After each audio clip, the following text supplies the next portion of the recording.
I was in the middle of doing my crossword, and somebody came in all tucked up, wanting to be loved. Just pet, pet, pet. And that's fine. This is my new baby. Someone had taken my other cat. She was, fixed, had her collar, wore a flea collar. She was very much, you could tell she was somebody's cat, and she must have, she goes in and out the front door. She never went farther than, I don't know, a few feet. But we looked for her, went to the pound, posted around the neighborhood, and, she just kind of disappeared. But I figure a kid must have picked her up and just took her home. I don't know. So anyway, this is King Louis. He is from the same mother, and we feel like the same father. So they're really brother and sister from two different generations, basically. Right now, he's about 5 weeks old, maybe 6. I think he was taken from his mother too soon. So anyway, I'd said I was going to try to do updates, and right now this is as good as I can do because I also, if I haven't mentioned that, I am disabled, and it's hard for me to get around all the time or go outside or just be away from my environment that's pretty small when you look at it.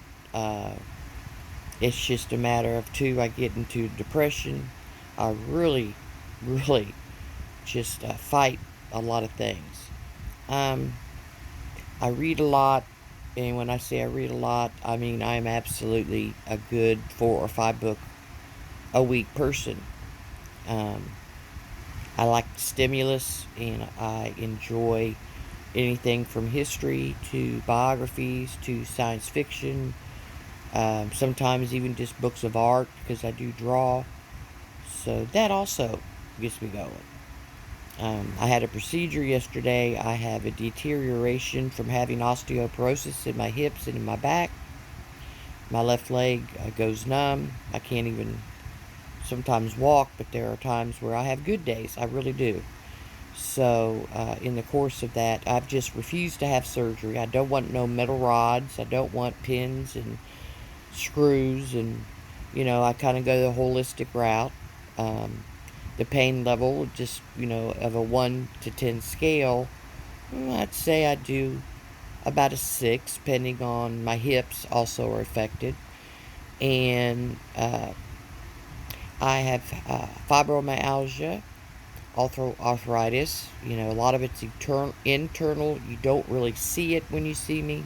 You'll think I'm just healthy as a horse, but it is those things, including a history of mental illness that I really am aware of, and I have a lot of knowledge to keep that in check. And if I don't, I have a therapist that I do talk to. So it is something it's inherited. So it is what it is. Isn't that the phrase today? Look at this guy. He is. And he's so different than his sister. He's much more loving, much, how do I put it? He's very, um, when he plays, he's not scratching. She was very much a little hunter. You could tell she was going to hunt. You could tell she was going to stalk. Some of that's natural in a cat, but the other ones, a little more domesticated sometimes are just, I've been just touching him since day one when I first got him. He actually should not have left his mother that soon. The girl that I get him from, you know, her cats are not fixed. Some of them run in and out. In fact, I think their father, his dad, is kind of feral because he goes in and out the woods that's by her house. So this guy, he had a sister that was all white. He and had the red eyes. Now, I've had cats, many cats over the years, and I do know that all whites have a tendency to be, or anything that's like leaning toward albino, have a tendency to be deaf or have vision problems. He's not all white. He's got little gray tips. His tail looks like a possum tail. I'd show you, he's got it tucked. But he's not. But he still has it. His vision is a little off in his peripheral. And I'll work with him. You know, I start touching him day one, stroking, confidence, love. You know, they are animals. I'm very aware of that. I'm very aware that, you know, they just give love. Rather, they put out what they receive. You know, that's kind of why pit bulls got such a bad rap for so long. You know, it was really how they were being kept. That's just a horrific, you know, raising and rearing kind of thing. Um, anyway, I do have a pit bull. She's out back. Her name's Juju. She's about 5 years old. Prior to pit bulls, you know, in the 80s and 90s, it was chows. You know, chows were considered, and then it was Rottweilers and Dobermans. You know, a lot of these were given bad raps either because of movies or really just about the harm that humans caused them and created. Um, I'm not saying all or any mammals can be domesticated, but you know, some are just not meant to be. Now I'm talking more on the, you know, wild side. There's those African cats, and don't get me to lying about what their names are, and they breed them second, third generation to become more domestic. They look striped. You know, I think if you know what I'm talking about, just put it in the comments. Um, and I feel for them because I feel like, you know, it's just, I don't know. That's just my thing when it comes to jacking with genetics. There's just some animals not meant to be, you know, just like the white tiger. That is totally, it's a rarity when it happens in the wild, but there are those that do it purposeful. And they are absolutely, they cannot be in the wild, and they're, really have all kinds of health problems. I saw a thing on YouTube talking about it. I kind of forget. I'm rambling. Excuse me. So anyway, some of the things you probably see some stuff scattered, but I got this book. I have a tendency to rescue books. This one's called Sacred Marriage, but it's really based on the Song of Solomon. And if you ever really have read anything, the Bible is a book, and it has been and has changed hands many, many, many times. You know, things have been removed, words have been changed, but there are some things, like in the Song of Solomon, that is poetic, and it's like a love story. And it's absolutely something that, if you really do read it, and then, you know, don't take it and dissect it and make it into something religious. I am not a religious person. I do believe in something higher than myself that, you know, I just can't describe that, nor I don't want to get into that. So I have that one, and then I have this book of poetry that I got, To Drink Coffee with the Ghost. It is absolutely dark. I mean, it's dark comedy in a sense that it has um, some things in it. And when I say this, it's hilarious. That, like, it's a mother-daughter relationship, and I had no idea. But it's like she was busy hiding her bruises while I was busy hiding my tears. We were all each other had.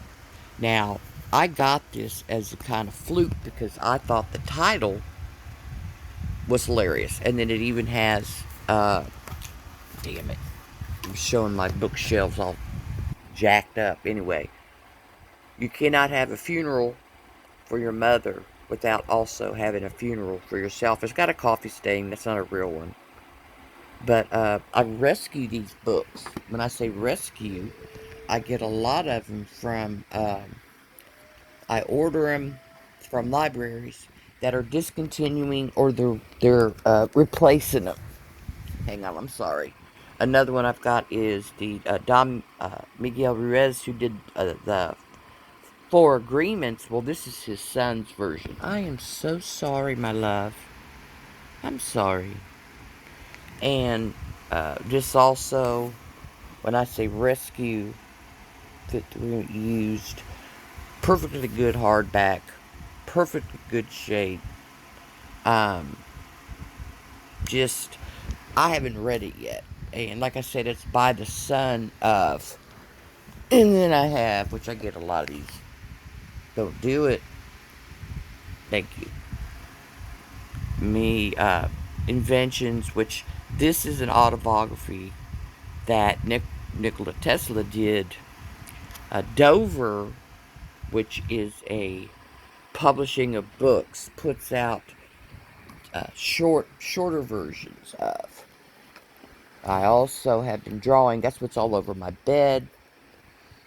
Either newspapers or things I draw with, which this is one thing. And I put a wise old owl lived in an oak. The more he saw, the less he spoke. And it says, hang on. The more he spoke, the more he heard. Why can't we all be like that old wise bird? And I've just now started. I drew ink pen. And I'm going to start cleaning up a few. Isn't he cute? Just little chubs. Yeah, let's see what else. Some of it I've just played around, I think. I was trying to make a phone booth, okay? And for those of you that didn't grow up, but this is my trying to get it looking like back in the day, I guess. And I think in this particular drawing book, see how you can see that now. You know, if I'm going to show my life, I might as well show my life, huh? And it looks bad, but it's not as bad as it looks. Does that make sense? Greta. I put these on when I write people. I put the stickers on there. But for now, this is just my bed for the morning. I clean it up for this afternoon. Oh yeah, I've got this one. Let's see. Yeah. This one was dedicated to my great niece, Michaela. And I kind of just did my version Galaxy, right? My version of, I draw it and then I highlight it with color and then I start just doodling with whatever variations on it. There's a little girl hanging over a planet, like an atomic look, and then I like a planet like cracking, the one coming out like an egg. You know, instead of Saturn, that's got like a different, well, not a rings, and then I've got I don't know, whatever interpretation you have. I have my own. And then there's my signature. I just did this. Yeah, I just finished this not too long ago. So like I said, I wanted to check in, say howdy doody. You know, I wanted to say to everyone to stay safe. Uh, you know, this year has been, here in America, a real hullabaloo, hadn't it? Lately, after the elections, that's even been more fun. And we'll see how that circus ends out. But when it comes down to it, I'm very grateful and blessed for my family all coming through with this year in health, in love. You know, Thanksgiving's going to be a lot different. We've gotten creative this year, but I like it. I like it that we're all on the same page. So, everyone stay safe. Know that you're loved. Okay? Have a great day.